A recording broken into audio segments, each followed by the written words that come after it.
चला मंडळी, सुरुवात करूया आता क्षणाच्या महत्त्वाच्या बातमीने। 2 कोटींच्या खंडणी प्रकरणामध्ये वाल्मिक कराडला केज न्यायालयानं 14 दिवसांची सीआयडी कोठडी, रात्री उशिरा सुनावली आणि त्यानंतर वाल्मिक कराडची मध्यरात्रीच बीड शहर पोलीस ठाण्यामध्ये सीआयडीच्या कोठडीत रवानगी करण्यात आली। न्यायालयात वाल्मिक कराडच्या वकिलांनी हा गुन्हा राजकीय उद्देशातून झाला असल्याचा युक्तिवाद केला। मात्र सरकारी वकिलांनी खंडणीचे प्रकरण त्यात हातपाय तोडण्याची धमकी आणि त्यानंतर झालेलं संतोष देशमुख हत्या प्रकरण यामुळे आरोपीला 15 दिवसांची पोलीस कोठडीची मागणी जी आहे ती कोर्टानं मान्य केली।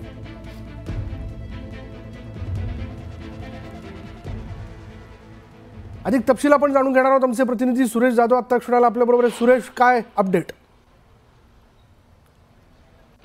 विशाल, 2024च्या शेवटच्या डिसेंबर महिन्यामध्ये जे संपूर्ण महाराष्ट्राला हादरवून टाकणारी घटना जी घडली होती, संतोष देशमुख हत्या प्रकरण आणि त्या अगोदर घडलेलं खंडणी प्रकरणातील जे आरोपी आहेत वाल्मिक कराड यांना हे काल पुण्यामध्ये शरण आल्यानंतर त्यांना रात्री उशिरा तब्बल 12-12:30 वाजता त्या ठिकाणी न्यायालयामध्ये हजर करण्यात आलं। सुनावणी देखील खूप उशिरापर्यंत चालली आणि त्यानंतर न्यायालयानं त्यांना 15 दिवसाची पोलीस कोठडी ठोठावली। विशेष म्हणजे युक्तिवाद करत असताना जे आरोपीचे वकील आहेत, गुट्टे नावाचे वकील, त्यांनी देखील युक्तिवाद करत असताना हा राजकीय उद्देशातून गुन्हा दाखल करण्यात आलेला आहे, त्यामुळे आम्हाला कमीत कमी कोठडी द्यावी अशा पद्धतीने देखील मागणी करण्यात आली होती। त्याचबरोबर बेलच्या संदर्भात देखील ॲप्लिकेशन करण्यात आलं होतं। मात्र न्यायालयानं एकूण आणि जे शासकीय वकील आहेत शिंदे यांनी ज्यावेळेस युक्तिवाद मांडला त्यावेळी हे जे सगळे संपूर्ण प्रकरणाची लिंकेज सांगितल्यानंतर मात्र या प्रकरणामध्ये वाल्मिक कराड यांना 15 दिवसाची पोलीस कोठडी सुनावण्यात आली आणि त्यांची रवानगी बीड शहर पोलीस ठाण्यामध्ये जे सीआयडीचं आता त्या ठिकाणचं ऑफिस आहे त्या ठिकाणी त्यांची रवानगी करण्यात आली। मात्र यानंतर महत्त्वाची दुसरी एक घटना पाहायला मिळाली, ती म्हणजे याच प्रकरणातील जे 4 आरोपी आहेत त्या 4 आरोपींची